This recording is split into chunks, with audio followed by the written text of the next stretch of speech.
영적 전쟁, 영적 승리라는 제목으로 오늘 말씀을 통해서 같이 은혜 나누기 원합니다. 빌 존슨이라는 미국의 사업가가 있었습니다. 우리나라에 와서 한 번 간증을 한 적이 있었는데, 이 빌 존슨이라는 미국의 사업가가, 이 존슨이라는 사업가가 이렇게 간증을 합니다. 나는 어렸을 때부터 주일학교를 다녔습니다. 그러나 장성에서 내가 사업을 하면서 하나님을 떠나 허랑방탕한 생활을 했습니다. 그렇게 살다가 보니까 이때 이 애써 이룬 사업이 거의 파산 직전에까지 이르게 됩니다. 우리는요, 뭔가를 잃어야지 소중한 걸 깨닫는 이게 인간의 좀 연약함입니다. 건강도 잃어봐야 건강이 소중하다는 것을 알고, 시간도 잃어봐야 시간이 소중한 걸 알고, 차를 한번 놓쳐보십시오. 그럼 1분이라는 게 그렇게 소중한 시간이라는 겁니다. 시험 시간이 끝나고 나면 압니다. 시험 전에 내가 공부할 거야. 그때 그래서 하는 거죠. 사업이 다 파산하자마자 내가 그것 믿고 살았는데 그것이 무너지니까 다 무너지는 거예요, 인생이. 그러다가 친신실한 크리스찬이었던 친구가 찾아왔습니다. 친구가 찾아와서 너 이렇게 살면 안 돼. 이렇게 살면 큰일 난다. 교회 가서 하나님께 기도하자. 우리 다시 한번 신앙을 회복하자. 그 권유로, 얼마나 권유를 많이 했는지 그 친구가 권유를 많이 해서 하나님께 돌아왔습니다. 예배를 드리는데 그 예배의 첫 시간에 그렇게 은혜가 되는 거예요. 하나님의 말씀. 내가 왜 하나님을 멀리 떠나 살았지? 가슴 아프면서 회개하면서 하나님 앞에 돌아오기 시작합니다. 하나님 앞에 돌아오고 났더니 뭐가 보이냐면 아내와 자녀가 보입니다. 아내와 자녀가 보이는데 그 아내와 자녀가 하나님 없이 살아가는 그 모습이 너무 슬픈 거예요. 그래서 기도하고 권면해서, 그리고 겨우 그래서 교회 안에 데리고 와서 그 자녀도 하나님을 만나게 하는, 그게 오래 걸려요. 그거를 했습니다. 나중에 우리나라에 와서 이제 간증을 할 때 뭐냐면, 그러고 났더니 사업과 가정이 하나님께 복을 받기 시작합니다. 와서 간증을 하는데 그렇게 간증하는 거예요. 자기가 살아왔던 인생에 대해서 간증을 하다가, 그래서 이제는 하나님의 은혜가 너무 감사해서 매월 하나님 앞에 11조 하는데 매월 얼마를 하냐면 20만 달러를 한다는 거예요. 20만 달러. 20만 달러가 얼마인지 아십니까? 20만 달러? 제가 계산을 해봤어요. 20만 달러 하면 감이 잘 안 오니까. 20만 달러가 2억 7,300만 원이더라고요. 2억 7천. 그게 옛날 얘기니까. 그러고 나서 하나님의 은혜에 대해서 너무너무 감사한 거예요. 감사합니다. 근데 그것만 하느냐? 그게 아니라 이게 뭐가 있냐면 10의 1조, 10의 2조, 10의 3조, 10의 4조, 그래서 얼마까지 하냐면 10의 8조까지 헌금을 하더라고요. 10의 8조까지. 그러니까 하나님이 더 은혜를 주셨다. 그 얘기는. 자, 중요한 말씀이 이거입니다. 하나님은 우리에게 복을 주시기 원하시는 거예요. 이것은 우리가 아버지가 자식에게 잘해주기를 원하는 것처럼 하나님은 우리에게 복을 주시기 원하십니다. 그런데 오늘 말씀이 그 말씀입니다. 우리 성경 말씀을 찾아보겠습니다. 자, 조금 앞으로 넘어가서 17장 11절을 가겠습니다. 이 말씀의 시작은 이렇게 시작합니다. 17장 11절 같이 읽겠습니다. 11절 12절 시작. 예수께서 예루살렘으로 가실 때에 사마리아와 갈릴리 사이로 지나가시다가 12절 시작. 한 마을에 들어가시니 나병 환자 10명이 예수를 만나 멀리 서서 13절 소리를 높여 이르되 예수 선생이며 우리를 불쌍히 여기소서 하거늘. 아멘. 예수님께서 이제 어디로 가냐? 공생의 마지막을 향해서 예루살렘으로 가고 계십니다. 예루살렘 마지막, 이제 내가 십자가를 지기 위해서 예루살렘으로 가실 때에 어디를 지나가시냐면 사마리아와 갈릴리 사이를 지나가십니다. 사마리아와 갈릴리 사이를 지나가실 때 한 마을에 들어가실 때 누가 찾아오냐면 나병 환자 10명이 찾아와요. 문둥병자 10명이죠. 10명이 찾아와요. 10명이 찾아와서 소리를 높여서 멀리 서서 예수님 부릅니다. 예수 선생님이여, 예수 선생님이여, 우리를 불쌍히 여겨주옵소서. 예수 선생님이여, 예수 선생님이 불쌍히 여겨주옵소서. 그리고 나서 14절부터 쭉 얘기 나옵니다. 예수님께서 14절도 한번 같이 보겠습니다. 14절 시작. 보시고 이르시되 가서 제사장들에게 너희 몸을 보이라 하셨더니 그들이 가다가 깨끗함을 받은지라. 15절 그 중에 한 사람이 자기가 낳은 것을 보고 큰 소리로 하나님께 영광을 돌리며 돌아와 예수의 발 아래 엎드려 감사하니 그 사람은 사마리아 사람이라. 하나님은요, 우리의 이 육적인 몸 이렇게 살도록, 우리가 몸이 아파서 몸이 건강하지 못해서 병이 걸려서 사는 걸 하나님 기뻐하지 않으십니다. 그걸 고쳐주고 싶으신 거예요. 고쳐주고 싶으신 거예요. 자, 하나님께 기도해서 치료의 은사를 받으시길 바랍니다. 그런데 이 10명 중에 문둥병자 예수님 말씀하신 너희가 제사장들에게 너희 몸을 보이라. 예수님 말씀하셨으니까 뛰어갑니다. 너희 몸을 보이라 하다가 뛰어가서 제사장에게 달려가다가 보니까 문둥병이 다 나와버려요. 그래서 깨끗함을 받았어요. 그런데 그 10명 중에 한 명이 예수님께 돌아옵니다. 한 명이 돌아와서 예수님께 큰 소리로 하나님께 영광을 들으며 예수님의 발 아래 엎드려 감사합니다. 근데 그 사람이 사마리아 사람이었다라고 말씀합니다. 근데 예수님 말씀하십니다. 아니, 고침받은 사람은 10명일 건데 근데 왜 9명은 도대체 어디 갔냐는 거예요. 왜 한 명밖에 안 하느냐. 그러면서 예수님이 두 번째 축복을 합니다. 이게 진짜 축복입니다. 두 번째 축복하는데 뭐라고 그러냐면 19절도 한번 읽어보세요. 19절 읽습니다. 시작.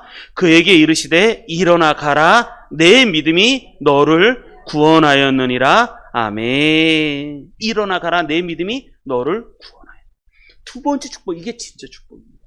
육신의 축복, 이거 육신은요 또 시간이 지나면 또 이게 또 아파집니다. 그런데 예수님 진짜 축복, 내 믿음이 너를 구원하였느니라. 감사를 통해서 예수님이 축복하시는 게 뭐냐면 영혼 구원의 축복을 허락하십니다. 그래서 영혼까지 구원하십니다. 그런데 이 모습을 누가 보았냐면 바리새인들이 보았습니다. 20절 읽어보겠습니다. 바리새인들이 20절 읽겠습니다. 시작.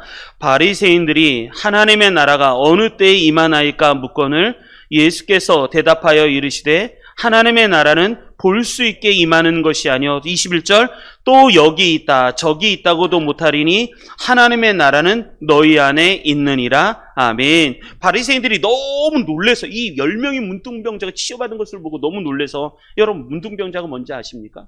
인간은 고칠 수 없는 병, 그게 문둥병이었어요. 근데 예수님이 그걸 고쳐주시니까 뭐라냐면 이 사람들이 너무 놀란 거예요. 예수님. 그래서 하나님의 나라가 어느 때임입니까? 지금입니까? 근데 예수님께서 말씀하시기를 하나님의 나라는 볼 수 있게 임하는 것이 아니요 또 여기 있다 저기 있다고도 못하느니 하나님의 나라는 너희 안에 있는. 이게 세 번째 축복입니다. 세 번째 축복은 뭐냐면 내 안에 지금 현재 하나님의 나라가 내 마음에 임하는 축복. 여러분, 우리가 죽어서 천국 가는 거 맞습니다. 그런데 그 다음에 뭐냐면 그것도 중요한데 그 다음에 하나님이 주시는 또 하나의 축복이 뭐냐면 지금 여기 이 자리에 내 마음속에 하나님의 나라가 임하는 게 축복입니다. 이거 받으시기 바랍니다. 그러니까 하나님은요 우리를 복을 주시기 원하는, 축복하시기를 원하시는데 첫 번째는 육신의 문제, 우리가 병을 걸리거나 어려움을 당했을 때 그걸 치료해 주시기를 원하시고, 두 번째 그것을 넘어서서 믿음을 통해 영혼 구원의 은혜까지 주시기를 원하십니다. 그런데 그걸 또 넘어서서 지금 현재 지금 이 자리에 내 마음속에 하나님의 나라를 미리 맛보기를 원하시는 것이 하나님의 뜻입니다. 이런 은혜 받으시기 바랍니다. 자, 내 마음속에 하나님의 나라가 있습니까? 근데 왜 얼굴이 그래요? 내 마음에 하나님이 임하셨습니까? 근데 왜 이렇게 슬퍼하세요? 내 마음에 하나님이 함께 하시고, 하나님은 지금 내 마음속에 복 주기를 원하시고, 하나님의 나라, 하나님이 다스리시는 그 나라가 내 마음속에 이루어지기를 원하시는데 왜 이렇게 힘들어 하시냐는 거예요. 주님 붙잡으면 믿음으로 승리할 수 있는데 왜 그렇게 어려움 가운데, 그리고 왜 주님을 붙잡지 않느냐는 거예요. 왜 주님 붙잡지 않고 살아가는 거예요. 하나님은 내게 복을 주시기 원하시는데 내가 그 복을 발로 차는 거예요. 그러지 마시길 바랍니다. 자, 오늘 말씀은 이 말씀입니다. 하나님은 축복을 주시기를 원하시는데 왜 내가 축복을 받지 못할까? 오늘 세 가지 말씀드리겠습니다. 자, 우리 먼저 26절부터 28절 읽겠습니다. 그 이어서 이어지는 말씀이 이 말씀입니다. 예수님께서 26절부터 28절까지 먼저 읽어보겠습니다. 시작. 노아의 때에 된 것과 같이 인자의 때에도 그러하리라. 노아가 방주에 들어가던 날까지 사람들이 먹고 마시고 장가들고 시집가더니 홍수가 나서 그들을 다 멸망시켰으며, 또 롯의 때와 같으리니 사람들이 먹고 마시고 사고 팔고 심고 집을 짓더니. 아멘. 첫 번째, 왜 하나님은 우리에게 복을 주시기 원하시는데 육적인 복, 구원의 복, 그리고 지금 내게 주시는 은혜의 복을 주시기 원하시는데 내가 왜 그 복을 못 받는가? 첫 번째가 사소한 기쁨 때문에 정말 중요한 것을 놓치기 때문에 그렇습니다. 사소한 기쁨을 잡느라고 정말 중요한 것을 놓친다는 겁니다. 여러분 이 말 들어봤습니까? 소탐 대신. 이게 한자가 참 의미가 있습니다. 이 소, 작을 소자잖아요. 적을 소. 탐, 이 탐자가 탐할 탐자입니다. 작은 것을 탐하다가 큰 대자, 실자가 잃을 실자입니다. 작은 것을 탐하다가 큰 것을 잃는다는 거예요. 큰 것을 잃는다. 그러니까 작은 것을 탐내다가 큰 것을 잃는다는 뜻인데 이것은 뭐냐면 사소한 기쁨을 누리다가 큰 기쁨을 잃어버린다는 거예요. 큰 기쁨. 왜 우리가 하나님의 축복을 받지 못할까? 그것은 뭐냐면 사소한 기쁨을 누리다가 그것 욕심내서 그거 가져가려고 하다가 하나님이 주시는 큰 기쁨을 잃어버린다는 거죠. 이솝우화에 보면 이런 이야기가 있습니다. 어느 날 파리 한 마리가, 배고픈 파리 한 마리가 윙윙 날아다니까 꿀단지를 쫙 향해서 작은 꿀단지로 다가갑니다. 향기로운 냄새도 나고 꿀냄새가 향기로운 냄새가 납니다. 이 파리 한 마리가 꿀단지 언저리에 앉아서 돌면서 맛있게 꿀을 핥아먹다가 그만 미끄러져 꿀단지 속으로 빠지고 말았습니다. 파리의 날개가 꿀투성이가 되어서 날아갈 수가 없게 되어버렸습니다. 그런데 이때 좀나비 한 마리가, 이거는 매미처럼 생긴 어떤 나방 같은 어떤 나비 한 마리, 좀나비 한 마리가 꿀단지 위를 날아다니다가 꿀단지 속에 빠져있는 파리를 보고는 이렇게 핀잔을 주었습니다. 이 어리석은 파리야. 이 어리석은 파리야. 네 식욕이 지나쳤구나. 꿀 속에 빠질 만큼 그렇게 욕심이 많았니? 라고 핀잔을 주더라는 겁니다. 파리는 아무 말도 못하는 거야. 아무 말도 못하는 거예요. 왜? 그 모습이 참 부끄러웠거든요. 꿀에 미끄러질 줄 누가 알았겠습니까? 꿀에 빠져서 날개가 다 젖어서 날아가지를 못하고 있고. 그러니까 그렇게 아무 말도 못하고 있다. 그러다가 이제 저녁이 되었습니다. 파리가 이렇게 보니까 좀나비가 이렇게 윙윙 날아다니다가 어디를 날아다니냐? 등불 주위를 이렇게 날아다니는 거야. 등불 주위를 빙글빙글 돌다가. 근데 좀나비가 등불을 점점 가까이 하기 시작합니다. 그러나 그날 등불을 가까이 돌다가 등불에 몸이 닿아버렸어요. 타서 죽어버렸습니다. 다 죽는 모습을 보고 파리가 그런 얘기를 합니다. 내가 나를 그렇게 핀잔을 주더니 너는 아예 목숨까지 잃어버렸구나. 그런 얘기를 합니다. 이게 이솝우화에 나오는 얘기입니다. 파리와 좀나비라는 이야기입니다. 여러분, 이 모습은 뭐냐면 세상의 쾌락에 젖고 살다가 달콤한 그 세상의 쾌락을 듣다가 목숨을 잃어버렸다는 얘기입니다. 목숨을 잃어버렸다.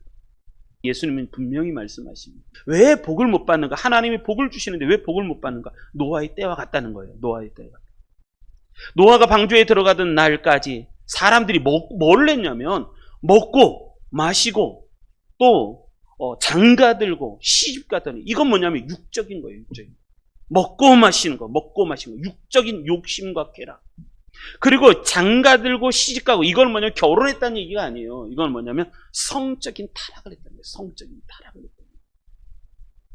롯 시대도 똑같습니다. 롯의 시대도 또 롯의 시대 소돔과 고모라 이야기죠. 롯의 시대와 같으리니 사람들이 먹고 마시고 사고 팔고 심고 집을 짓더니 이건 뭐냐면 물질적 타락을 얘기합니다. 물질적 타락. 먹고 마시고 육신의 타락, 그 다음에 사고 팔고 집을 짓고 또 심고 이건 뭐냐면 물질의 타락. 그러다가 결국은 어떻게 했냐? 망해버렸단 말이야. 멸망을 당했다.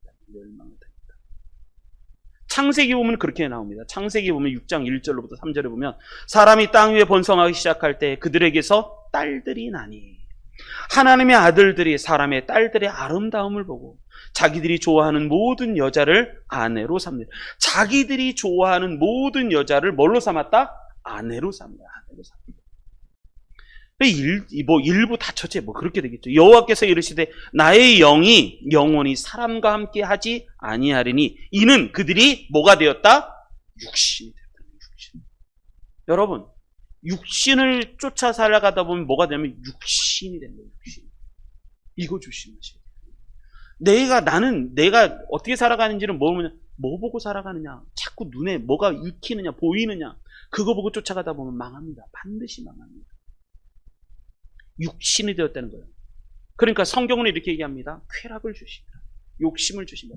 이것 좋아하다가 더 중요한 하나님이 주신 기쁨을 빼앗긴다. 이게 어리석은 거예요. 어리석은. 육적인 것을 추구하다가 멸망의 메시지는 듣지만 그 메시지를 무시하고, 여러분 이 세상이 주는 기쁨이요 금방 끝납니다. 다 기한이라는 게 있어요. 영원히 못 누립니다. 진짜 중요한 건 영원인 거예요.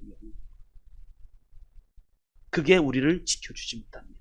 그래서 골로새서는 이렇게 얘기합니다. 골로새서에서는 이렇게 합니다. 그러므로 너희가 그리스도와 함께 다시 살리심을 받았으면 위의 것을 찾으라. 그래서 우리는 뭘 한다? 위의 것을 찾아. 인간은 안드로포스라고 얘기합니다. 헬라어로 안드로포스. 안드로포스라는 말은 뭐냐면 하늘을 바라보고 사는 존재. 여러분 땅 보고 살지 마십시오. 우리는 뭘 보고 살아야 되냐면 하늘을 보고 살아가야 돼요. 그래서 안드로포스라고 해요. 안드로포스. 하늘을 보고 살아가는 존재. 노래도 찬양은 그래요. 찬양하고 왜 세상적인 노래가 차이 있는가? 세상적인 노래는 뭐 이런 게 있어요. 사람의 감정. 그런데 성가라고 말하는 찬양은요. 찬양을 부를 때는 이렇게 성가라고 하죠. 이렇게 고개를 하늘을 들고 부릅니다. 그래서 뭐 달라요. 느낌도 다르지만 곡도 다르고 부르는 방법도 다르고 다 다른 거예요. 찬양은 다른 거예요. 인간은요. 이 성경 분명히 얘기합니다. 그러므로 너희가 그리스도와 함께 다시 살리심을 받았으면 땅의 것 말고 위의 것을 찾아라. 거기는 그리스도께서 하나님 우편에 앉아 계시니라.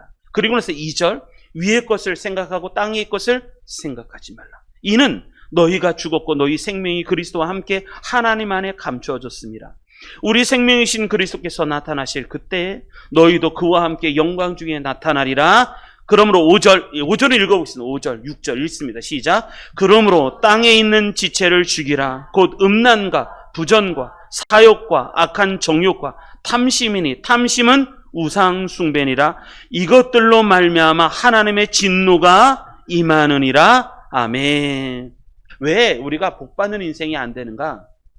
너무 세상의 것, 육신적인 것, 욕심과 쾌락을 쫓아가다가 이 사소한 거 보고 살아가다가 진짜 하나님이 주시는 큰 사랑, 큰 기쁨의 것들, 그것을 다 놓쳐버린다.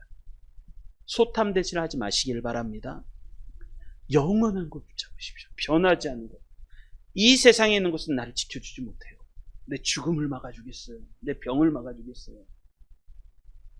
부자도 봤잖아요. 사업가도 어느 날 갑자기 병이 찾아요. 막을 방법이 없어요. 그걸 어떻게 이기겠어요? 죽음을 이기겠어요? 영원한 것을 붙잡으십시오. 그게 진리입니다. 그게 진리. 그래서 뭘 해야 되냐? 우선순위를 잘 잡으십시오. 우선순위를 잘 잡으십시오. 뭐가 가장 소중한가?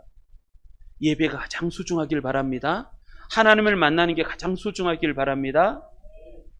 그러면 나머지는 다 하나님이 거저주시는 거예요.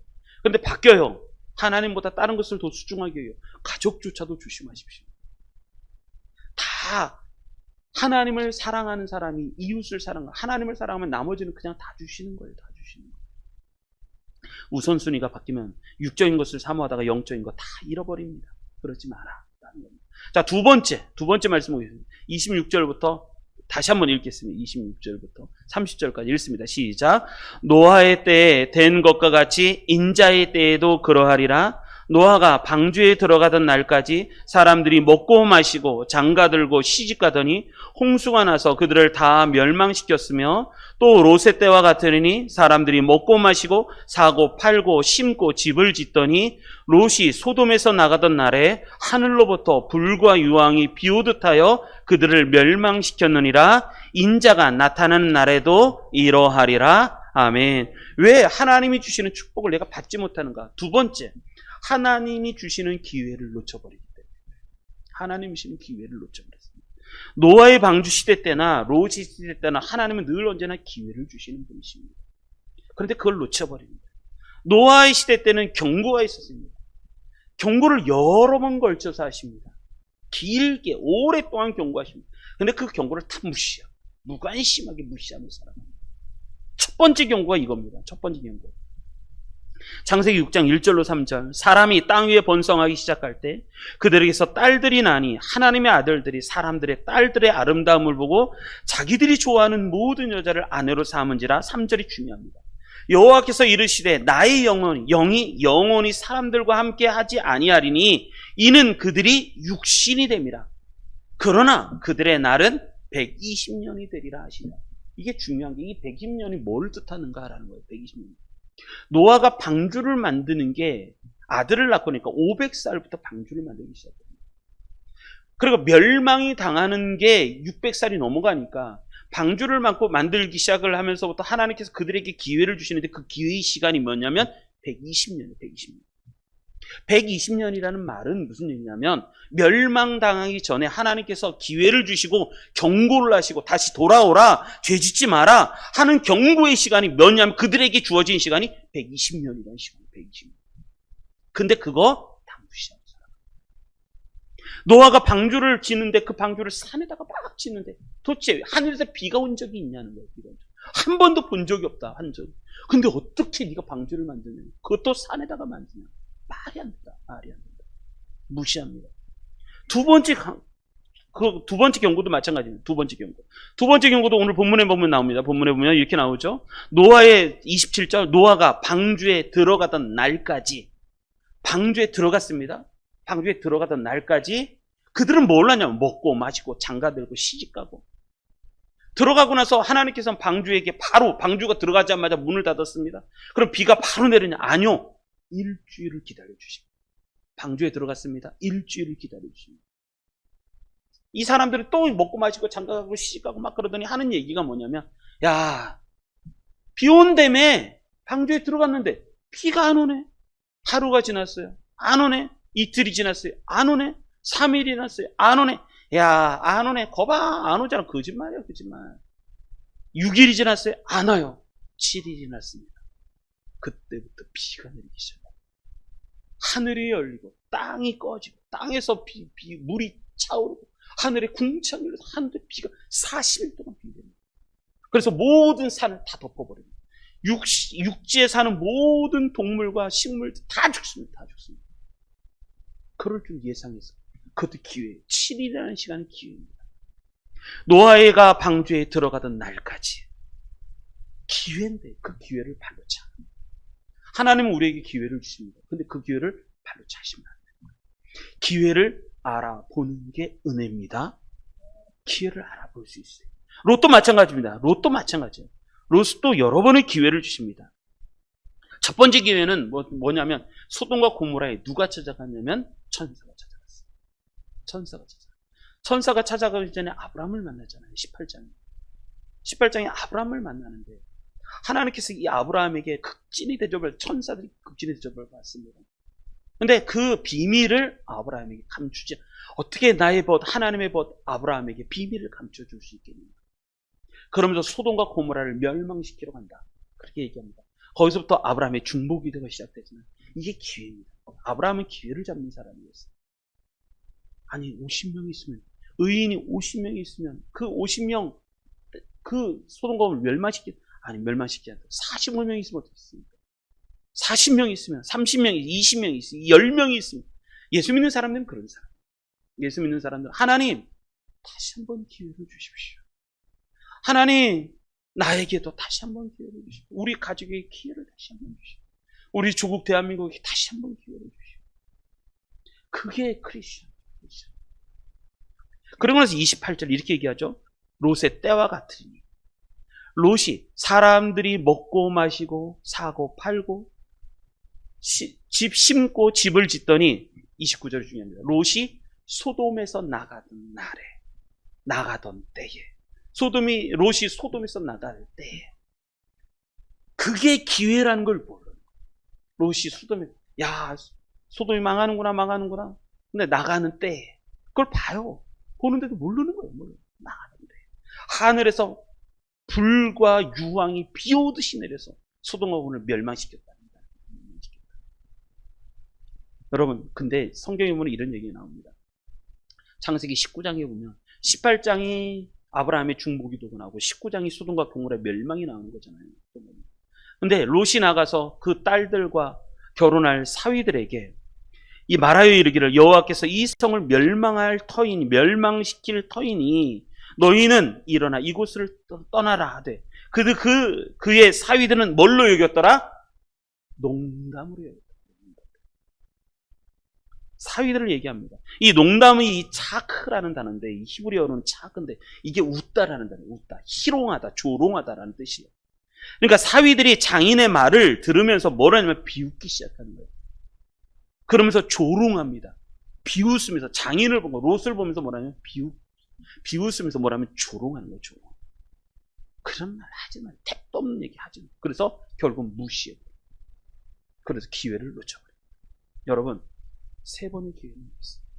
제가 지난 주일날부터 시작해서 지난 주 동안 일어났던 뉴스, 요즘에는 뉴스를 자세히 봅니다.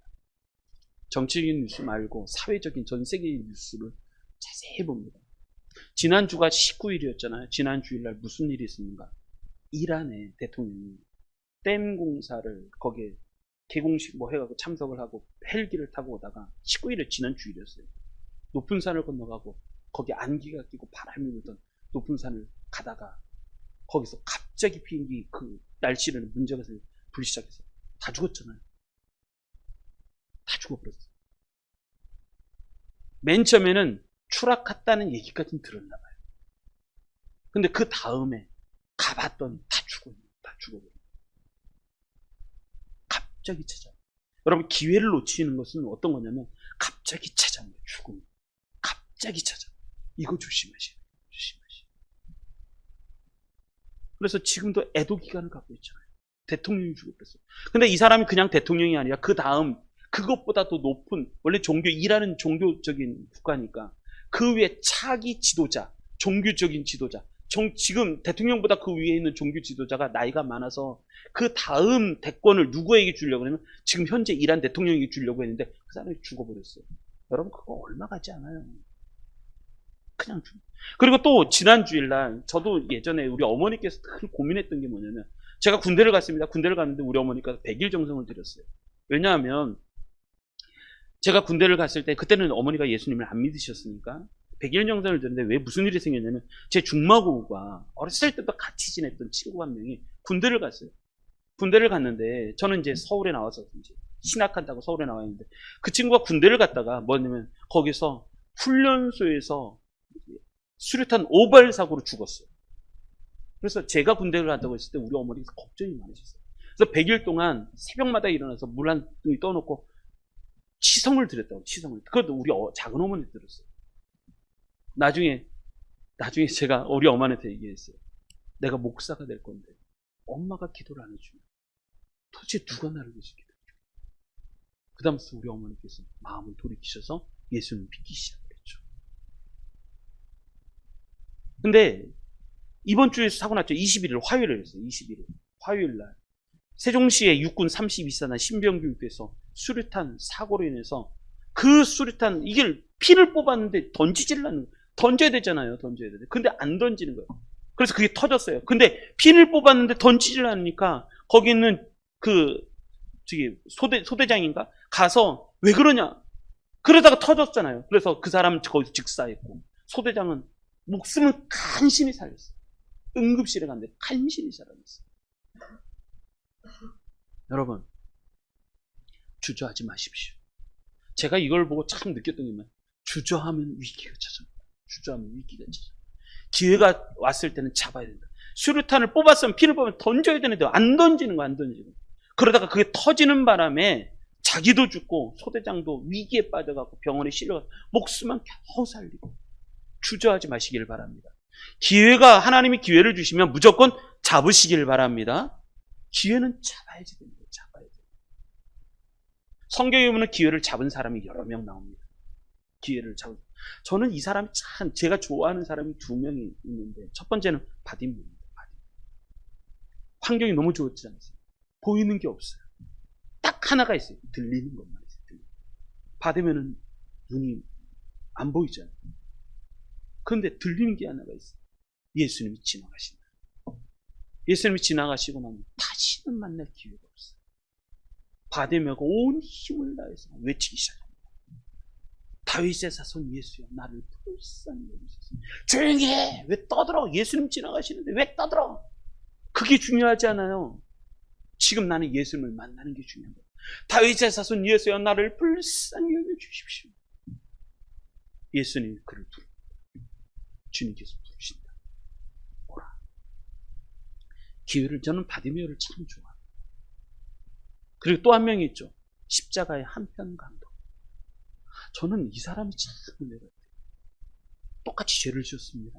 그리고 똑같이 죽음의 경각에 달렸습니다. 십자가 같이 매달렸습니다. 한 사람은 예수님을 조롱합니다. 네가 메시아냐, 네가 메시아냐. 진짜 이것은 우리에게 주는 큰 하나님의 메시지입니다. 네가 메시아냐, 네가 메시아냐. 네가 메시아라면 너도 살리고 나도 살리고 그래봐라. 그럼 내가 믿어줄게. 근데 한편 강도는 이렇게 한편 강도는 막 꾸짖으면서 하는 얘기. 너와 내가 죽는 건 당연한 거 아니야. 죄를 져. 근데 이분은 죄가 없으신 분이시다. 그러면서 말하기를 뭐라냐면 주님 나라 임하실 때 나를 기억해 주십시오. 나를. 예수님이 축복하시면 내가 오늘 나와 함께 낙원에 있으리라. 하나님은요 우리에게 기회를 주십니다. 그 기회를 놓치면 안 돼요. 기회를 잡으시기를 바랍니다. 이 예배의 시간이 기회의 시간입니다. 우리가 하나님을 만나는 시간이 기회의 시간, 기도의 시간이 기회의 시간입니다. 말씀을 보는 시간이 기회. 그러니까 하나님과 늘 연결시키십시오. 모든 시간. 그게 크로노스가 카이로스가 되는 시간입니다. 그래서 하나님과 연결시키시기를 바랍니다. 무심히 지나가지 마십시오. 그러니까 비극이 시작됩니다. 내게 어려움이 찾아옵니다. 그게 어려움은 C.S. 루이스가 얘기하잖아요. 고난은 하나님의 메가폰이라고 해요. 메가폰. 확성기잖아, 확성기. 소리를 빼주면서 위험해! 라고 말하는 하나님의 메가폰이라고 하는데 메가폰. 기회를 잡으시길 바랍니다. 그래도 고린도후서에 보면 이 말씀이 참 좋아요. 우리가 하나님과 함께 일하는 자서 너희를 권하노니 참 이 말씀이죠. 너희는 하나님의 은혜를 헛되이 받지 마라. 헛되이 받지. 헛되이라는 말은 무슨 말이냐면 헛되이 받는 게 이게 공허하다라는 뜻이죠. 공허하다. 텅 빈. 하나님의 은혜를 받았는데 그것이 공허해지게 하지 말라는 거예요. 내가 하나님의 은혜를 받아 오늘도 말씀을 듣잖아요. 말씀을 듣는데 이 말씀을 들었을 때 이것을 집에 갈 때 공허하게 지나가게 하지 말라는 거예요. 이것을 헛되이 받다는 거예요. 헛되이 받다. 일을 했는데 아무것도 남는 게 없어요. 그렇지 말라는 거예요. 하나님께 예배했으면 남는 게 있어야 될 거 아니에요. 헛되이 받지 말라는 거예요. 그러면서 말씀하시기를 이르시되 내가 은혜 베풀 때 너희에게 듣고 구원의 날에 너를 도왔다 하셨으니 보라 지금은 은혜 받을 만한 때요. 보라 지금은 구원의 날이로다. 아멘. 기회는 잡으시기 바랍니다. 기회를 놓치시면 안 돼요. 자, 그런 축복이 있기를 바랍니다. 그리고 마지막 하나 더 보겠습니다. 31절로 33절 읽습니다. 시작. 그날에 많은 사람이 지붕 위에 있고 그의 세간이 그 집안에 있으면 그것을 가지러 내려가지 말 것이요 밭에 있는 자도 그와 같이 뒤로 돌이키지 말 것이니라. 롯의 철을 기억하라. 무릇 자기 목숨을 보존하고자 하는 자는 잃을 것이요 잃는 자는 살리라. 아멘. 세 번째, 왜 하나님의 복을 받지 못하는가? 그것은 뭐냐면 자꾸 뒤로 돌이키기 때문에. 뒤로 돌이키지 말아라. 뒤로 돌이키지 마라. 하나님의 내 은혜를 받은 사람이 되었다면 자꾸 옛날 걸로 돌아가지 마라. 옛날 것으로 돌이키지 마라. 성경은 이렇게 얘기합니다. 그날에 많은 사람이 지붕 위에 있고 그 세간이 그 집안에 있으면 그것을 가지러 내려가지 말 것이요. 밭에 있는 자도 그와 같이 뒤로 돌이키지 말 것이야. 뒤로 돌이키지 마라. 그러면서 롯의 철을 기억. 성경에 보면요, 뒤로 돌이켜서 참 이게 하나님 앞에 축복받지 못한 사람들이 케이스가 두 개가 나옵니다. 첫 번째가 이스라엘 백성입니다. 출애굽을 했습니다. 하나님이 기적같이 출애굽을 시키십니다. 저는 출애굽기 말씀을 읽을 때마다 저는 참 은혜를 받는 게 가슴이 뜁니다. 출애굽기를 읽을 때마다.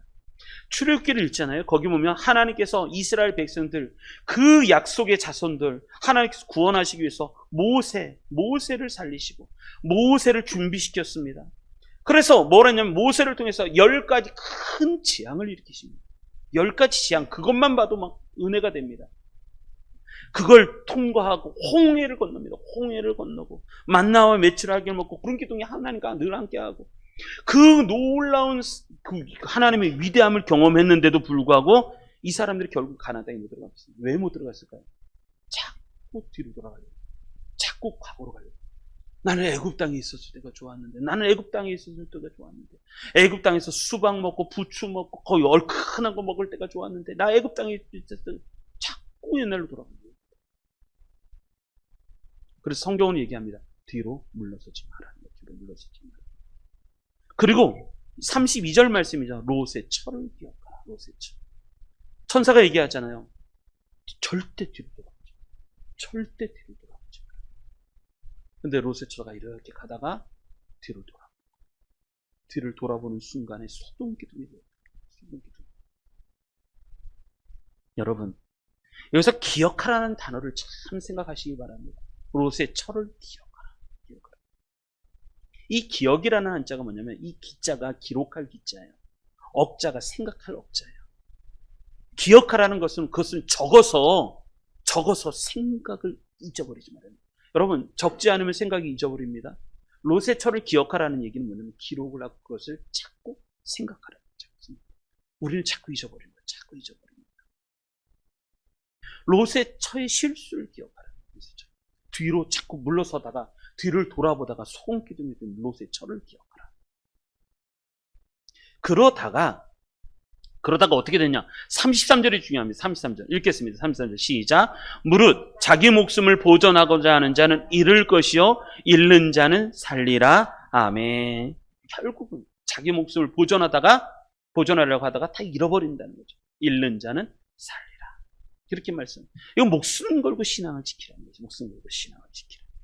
베드로후서에서는 이렇게 얘기합니다. 만일 그들이 우리 주 대신 그리스도 예수를 알므로 세상의 더러움을 피한 후에, 이제 여기도 중요합니다. 만일 그들이 우리 주 대신 구주 예수 그리스도를 알므로 세상의 더러움을 피했습니다. 피한 후에 다시 그 중에 얽매이고 지면 그 나중 형편이 처음보다 더 심해질 거다.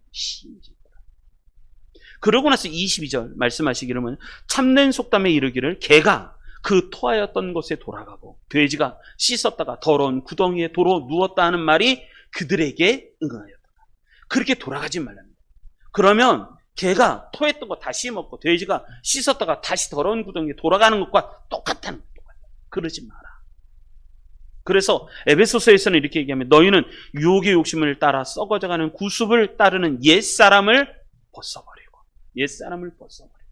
오직 너희 심령이 새롭게 되어 하나님을 따라 의와 진리의 거룩함으로 지으심을 받은 새 사람을 입으라. 우리는 자꾸 뒤로 돌아보시면 안 됩니다. 앞으로 전진하시는 성도님들 되시기 바랍니다. 앞으로 전진해야지 자꾸 뒤쳐다보면 망합니다. 그러지 말아라. 자, 오늘 말씀을 정리하겠습니다. 하나님은 우리에게 은혜를 주시고 복을 주시기 원하십니다. 근데 그 복은요, 우리의 육적인 복을 넘어서서 구원의 복을 넘어서서 하나님의 나라가 내 마음 가운데 임하는 게 하나님의 큰 축복인데, 근데 왜 우리는 자꾸 그 복을 발로 찰까? 걷어찰까? 세 가지 때문에 그렇습니다.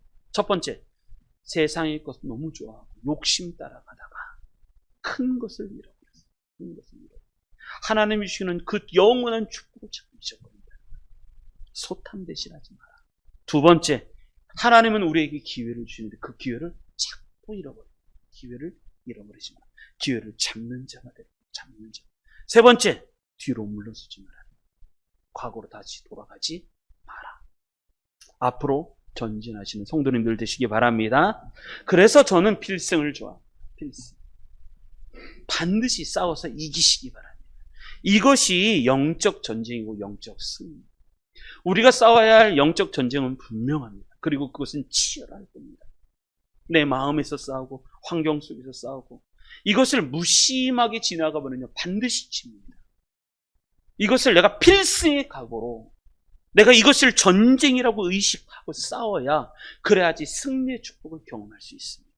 그러지 않으면 반드시 집니다. 때로는 다쳐도 때로는 힘이 들고 어려워도 전진하시는 성도님들 되시길 바랍니다. 하나님이 더 큰 복으로 반드시 갚아주실 겁니다. 반드시 하나님께서 모른 채 하지 않으실 겁니다. 그래서 우리의 선배들은 목숨을 걸고 싸웠잖아요. 내가 아픈 게 중요하잖아요. 순교정신이에요. 순교정신. 우리나라 한국교회의 가장 큰 하나님의 축복은 순교정신이었어요. 주기철 목사님, 손양원 목사님, 김익두 목사님, 순교정신이 있었단 말이에요. 순교정신. 우리는 그 순교정신을 잃어버리면 안 됩니다. 그건 축복입니다. 축복. 하나님을 믿으십시오. 반드시 이기시기 바랍니다.